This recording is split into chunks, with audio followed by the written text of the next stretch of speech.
পাবনায় পলিনেট পদ্ধতিতে টমেটো সহ বিভিন্ন উচ্চমূল্যের ফসল আবাদ করে লাভবান হচ্ছেন কৃষকেরা। ভালো ফসল এবং ফসলের ক্ষতি কম হওয়ায় জনপ্রিয় হয়ে উঠেছে এই পদ্ধতি। পাবনা থেকে আহমেদুল হক রানার তথ্যচিত্রে ডেস্ক রিপোর্ট। বিরূপ আবহাওয়ার কারণে সবজি ও মশলা জাতীয় ফসল উৎপাদনে ক্ষতির মুখে পড়েন পাবনার ঈশ্বরদী ও সুজানগর সহ বিভিন্ন উপজেলার কৃষক। এবার রাজশাহী বিভাগীয় কৃষি উন্নয়ন প্রকল্পের আওতায় পাবনার বিভিন্ন অঞ্চলে পলিনেট পদ্ধতিতে শুরু হয়েছে কৃষি আবাদ।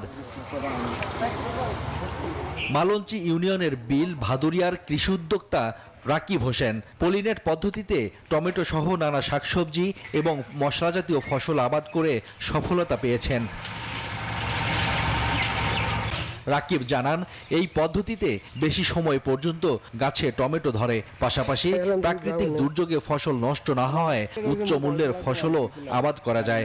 পলিনেট হাউসের যে একটা বড় গুণ সেটা হচ্ছে এই পলিনেট হাউসে টমেটো গাছগুলো বহুত দিন বেঁচে থাকে এবং যে প্রত্যেকটা সবজি দুর্যোগের হাত থেকে রক্ষা পায়। সঠিক প্যাড আর সঠিক তথ্য দিয়ে কেশু সামলে নিব এক হয়ে। Monalisa sanitary napkin. ইতিমধ্যে পাবনা সদর উপজেলা সহ জেলার বিভিন্ন স্থানে পলিনেট পদ্ধতির মাধ্যমে বাণিজ্যিকভাবে উচ্চ মূল্যের শাকসবজি ও মশলা জাতীয় ফসলের আবাদ শুরু হয়েছে। গাছ ও ফসলের ক্ষতি কম হওয়ায় লাভবান হচ্ছেন কৃষক।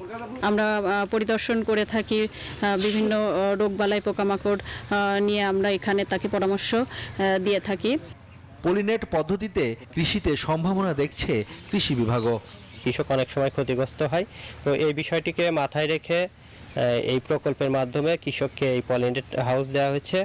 আশা করি কৃষক এখান থেকে উপকৃত হবে। সনাতন পদ্ধতির বাইরে কৃষিতে আধুনিক প্রযুক্তি ব্যবহারে বাড়ছে সাফল্যের হার, বাড়ছে নতুন কৃষি উদ্যোক্তা। পাবনা সদর উপজেলায় এবার মোট 70 হেক্টর জমিতে টমেটো আবাদের লক্ষ্যমাত্রা নির্ধারণ করা হয়েছে। Desk report, news 24।